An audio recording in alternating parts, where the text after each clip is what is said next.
جب تک صحابہ مسلمان اللہ کے رسول مکے میں تھے تب تک یہ طبقہ منافقت کا وجود میں نہیں آیا تھا۔ مکے میں صرف کفر تھا یا پھر ایمان تھا، شرک تھا یا پھر توحید، لیکن منافقت نہیں تھی مکے میں۔ یہ منافقت مدینے میں پیدا ہوئی۔ اس کے بہت سارے وجوہات ہیں۔ ایک بڑی وجہ یہ کہ مدینے کے اندر جو انصار کہلاتے ہیں ان کے دو بڑے قبیلے اوس اور خزرج، ان کی آپس میں صدیوں سے جنگیں چلی آتی تھی، ان کی آپس میں بنتی ہی نہیں تھی ان دو بڑے قبیلوں کی، اور یہ جنگوں سے تنگ آ کر بالکل ایک دوسرے کے قریب آ رہے تھے، اور دونوں نے قبیلہ خزرج کے وہ عبداللہ بن ابی کو اپنا لیڈر تسلیم کر لیا تھا، اور اپنا بادشاہ، اپنا گورنر، اپنا پٹیل تسلیم کر لیا، بلکہ اس کے لیے انہوں نے ایک تاج بنایا، اور اس کی تیاریاں ہو رہی تھی کہ دونوں قبیلے جب ایک ہو جائیں گے تو دونوں کا یہ جو ہے گورنر، بادشاہ، پٹیل ہوگا، اور اس کے سر پہ تاج رکھا جائے گا، اور پھر اس کے حکم پہ ساری قوم چلے گی۔ ابھی یہ تیاریاں ہی ہو رہی تھی کہ اتنے میں صحابہ کرام رضوان اللہ تعالی علیہم اجمعین ہجرت کر کے مکہ سے مدینے آ گئے۔ کچھ دنوں کے بعد اللہ کے رسول بھی ابو بکر کے ساتھ مدینے آ گئے۔ تو اب جیسے اللہ کے رسول کا مدینہ آنا ہوا، یا صحابہ کا، یا مصعب بن عمیر کا دعوت لے کر قرآن سنا کر دعوت دینا مدینے میں جب عام ہوا، تو یہ قبیلہ اوس اور قبیلہ خزرج دونوں قبیلوں سے بہت بڑی تعداد میں لوگ اسلام میں داخل ہو گئے۔ بہت بڑی تعداد میں دونوں قبیلوں سے اسلام میں آئے۔ جب اسلام میں آگے یہ قبیلے، تو انہوں نے اپنا لیڈر محمد الرسول اللہ صلی اللہ علیہ وسلم کو بنا دیا۔ تو اس بیچارے کا خواب ادھورا رہ گیا، عبداللہ بن ابی کا، جس کے لیے تاج بن چکا تھا، لیکن اسلام آنے کی وجہ سے وہ اس تاج سے محروم رہا اور وہ لیڈرشپ سے محروم رہا۔ لیکن بڑا ذہین انسان تھا، بڑا ہوشیار تھا، موقع شناس تھا وہ۔ اس نے کچھ دنوں کے لیے خاموشی اختیار کر لی کہ دیکھتے ہیں کیا ہوتا ہے، مشرکین مکہ ہی ان سے سلٹ لیں، میرا نام ہی نہ آئے تو اچھا ہے۔ جب مسلمان بدر میں گئے ہیں تو اس وقت یہ ابھی تک اس نے اسلام کا اعلان نہیں کیا ہے، یہ پیچھے مدینے میں افواہیں پھیلا رہا تھا۔ اس کا ایک پورا گروہ تھا منافقوں کا، کیونکہ جس کو یہ چھوٹے موٹے عہدے دینا چاہتا تھا، جو اس کے چیلے چپاٹے تھے، وہ بھی جو ہے انہوں نے خاموشی اختیار کر لی۔ ادھر کفر اور اسلام کی جب پہلی جنگ ہوئی بدر کی، تو یہ مدینے میں ٹھہر گئے، اور انہوں نے پیچھے افواہیں شروع کر دی کہ جو ہے مسلمان ہار گئے، مسلمانوں کا نبی قتل ہو گیا، ابو بکر مارے گئے، عمر مارے گئے۔ جھوٹی افواہیں پھیلا کر مدینے میں دہشت اور وحشت کی فضا قائم کر رہے تھے کہ اتنے میں سچی خبر آ گئی کہ میدان مسلمانوں کے ہاتھ رہا، اور مسلمانوں نے 313 نے 1000 کے لشکر کو شکست فاش دے دی۔ تو اب اس نے ذہین تو تھا ہی، اب اس نے اسلام کو اندر سے گھات پہنچانے کے لیے بظاہر اسلام میں آیا اور اپنے ٹولے کے ساتھ آیا۔ اس نے کلمہ پڑھا اور مسلم کی عبادتیں جو ہوتی ہیں وہ اختیار کی، نمازیں پڑھنے لگا، اور بلکہ جمعے میں سب سے پہلے آتا۔ اللہ کے رسول صلی اللہ علیہ وسلم جب تک ممبر پہ تشریف لانے والے ہیں، خطبہ دینے والے ہیں، اس سے تھوڑی سی دیر پہلے آ جاتا تاکہ صحابہ بھی دیکھیں اور اللہ کے رسول بھی دیکھ لے۔ آ کے کہتا تھا، دوستو، بزرگوں، ابھی تھوڑی دیر کے بعد نبی تشریف لائیں گے، تمہارے سامنے خطبہ ہوگا، اور وہ اللہ کے رسول ہیں اور سچے رسول ہیں، تمہارے سامنے جو بھی بات کہیں گے وہ سچ کہیں گے، اس لیے تم غور سے سننا، دھیان سے سننا، اور اس پہ ماننا، اس پہ عمل کرنا۔ اتنے میں اللہ کے رسول جب تشریف لاتے تو بیٹھ جاتا، تاکہ مسلمانوں میں یہ میسج جائے کہ یہ پکا مسلم ہے، اس کو تو دین کی فکر ہے۔ کتنی فکر ہے اس کو، سب سے پہلے آتا ہے، اور اللہ کے رسول کی تصدیق سب کے بیچ میں کھڑا ہو کے کرتا ہے، تو اس پہ کوئی شک نہیں کرے گا۔ لیکن اس نے ہر موڑ پہ اسلام کو اور مسلمانوں کو دھوکہ دیا۔ اس منافقت کے ٹولے نے اتنا نقصان پہنچایا ہے اسلام اور مسلمانوں کو کہ شاید ہی کفر نے اتنا نقصان پہنچایا ہو۔ یہ منافقت کا ٹولہ یہ احد کے اندر بھی آ گئے، لیکن اس کی رائے بھی وہی تھی جو اللہ کے رسول کی رائے تھی۔ احد کے موقع پہ مشورے میں بیٹھ جاتا تھا، اچھی اچھی رائے دیتا تھا۔ اللہ کے رسول صلی اللہ علیہ وسلم کی رائے یہ تھی کہ ہم مدینے سے باہر نہیں نکلیں گے، احد کے موقع پہ ہم دفاع کریں گے، مقابلہ نہیں کریں گے۔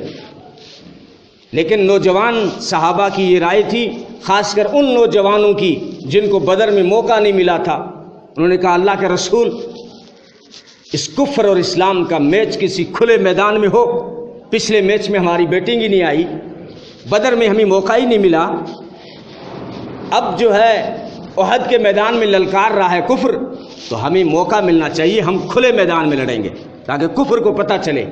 اللہ کے رسول نے نوجوانوں کی رائے کو تسلیم کر لیا اور باہر نکلے۔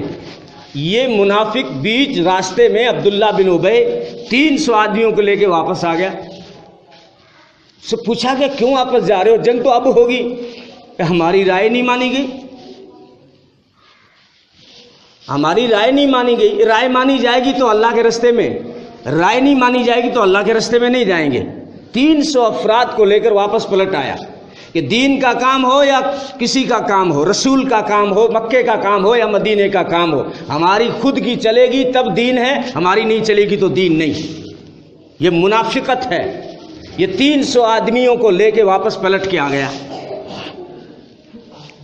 ہر موقع پہ یہ اسلام کو اور مسلمانوں کو دھوکہ دیتا رہا، اور بدر احد کے بعد میں اس نے اپنے تار جو ہے یہودیوں سے جوڑ دیے اور ادھر مشرکین مکہ سے تار جوڑ دیے۔ اب یہ اندر سے بظاہر مسلمان ہے، عبداللہ بن ابی بظاہر مسلمان ہے، اس کا پورا ٹولہ ظاہر میں مسلمان ہیں، پہلی صفوں میں نماز پڑھتے ہیں، ان کے چہروں پہ بھی داڑیاں تھیں، وہ بھی تسبیحاں پڑھتے تھے، ان کی پیشانیوں پہ سجدوں کے نشان تھے۔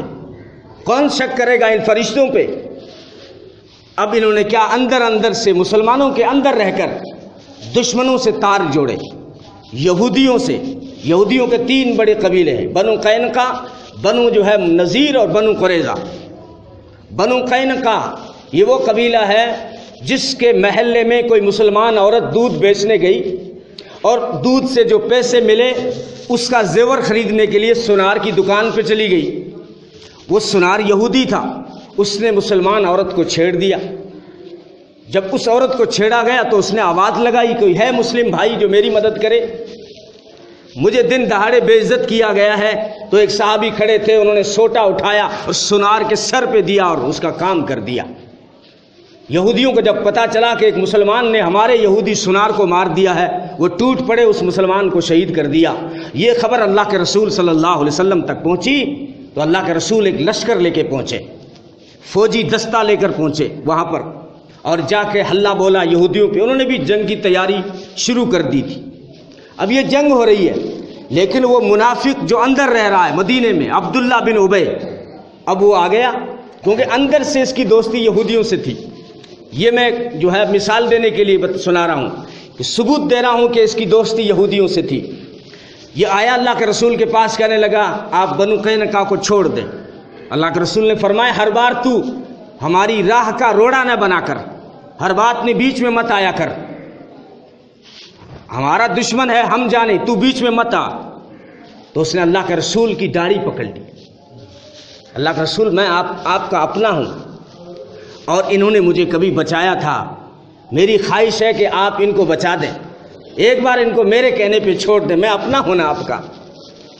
اللہ کے رسول مسکرائے اور فرمایا چلو ان کو قتل نہیں کیا جائے گا، لیکن یہاں سے در بدر نکلو، یہاں سے جاؤ خیبر میں رہو۔ تو یہ پورا قبیلہ جو ہے بنو قینقاع خیبر میں جا کے بسا۔ بنو نذیر کے ساتھ بھی اس نے اپنے تار جوڑ رکھے تھے۔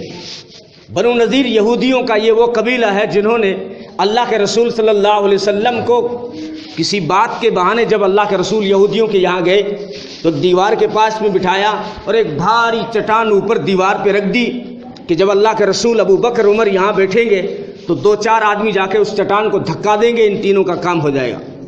یہ یہودیوں نے سازش کی تھی، اور اللہ کے رسول بالکل اسی دیوار کے قریب جا کے بیٹھے، ابو بکر عمر بھی بیٹھے جا کے۔ اتنے میں اللہ تعالیٰ نے فرشتے کو دوڑایا، جبریل کو، جا میرے محبوب کے چٹان پہ گرانے والے ہیں یہودی۔ جبریل آیا، کہنے لگا اللہ کہہ رہے ہیں میرے محبوب ذرا اوپر دیکھو، یہ چٹان آپ پہ گرائی جانے والی ہے، 2 آدمی چھت پہ چڑھ چکے ہیں، آپ جلدی سے یہاں سے نکلیں۔ اللہ کے رسول نے ابو بکر عمر کو اشارہ کیا جلدی سے نکلے، اور جا کر وہاں پر فوجی دستہ تیار کیا، فوجی دستہ تیار کیا، اور ان بنو نذیر پہ جا کے حلہ بول دیا، اٹیک بول دیا مسلمان فوجی دستے نے۔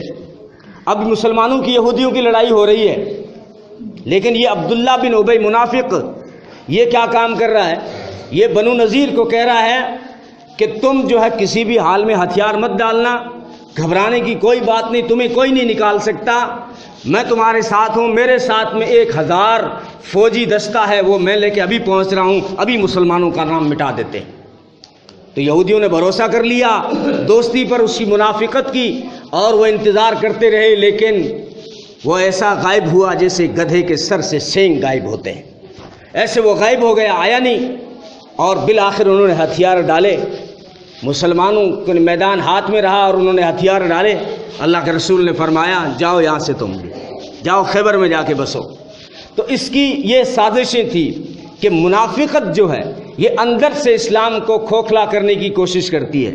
صرف اس دور کی بات نہیں تھی، اس دور میں بھی یا ماضی قریب میں بھی اتنا جلدی سے ٹیپو سلطان نہیں ہارتا اگر میر جعفر اور میر صادق جیسے غدار اور منافق پیدا نہ ہوتے۔ شاید 1857 کی جنگ بھی ہم اتنی آسانی سے نہیں ہارتے۔ یہ منافقت اندر سے مسلمانوں کو، اسلام کو جو کھوکھلا کرتی ہے، جو کمزور کرتی ہے، یہ بہت خطرناک ہوتی ہے۔ ایک ہے کھلا دشمن، کفر چیلنج کرے، کھلا دشمن ہے، سامنے سے آتا ہے، پہلے چیلنج دیتا ہے، مچھر کی طرح چھوٹا ہی دشمن صحیح، لیکن پہلے آ کے کان پہ بولے گا میں آ گیا ہوں۔ کھٹمل کی طرح نہیں کہ پلنگ میں گھس جائے اور بستر میں گھس جائے اور پھر سو جائے، پھر خون چوسے۔ یہ خطرناک دشمن ہوتا ہے۔ ایک تو یہ کہ میں کہوں زہر لایا ہوں تجھے پینا پڑے گا، بندوق لایا ہوں تیرے سینے میں ٹھوکوں گا، یہ کھلا دشمن ہے، اتنا خطرناک نہیں ہے۔ خطرناک دشمن وہ ہے جو پیچھے سے آتا ہے اور پیٹھ میں گھونپتا ہے، یا پھر کہتا ہے میں تیرے لیے مرنڈا لایا ہوں، پیپسی لایا ہوں، ہوتا زہر ہے۔ یہ خطرناک دشمن ہے۔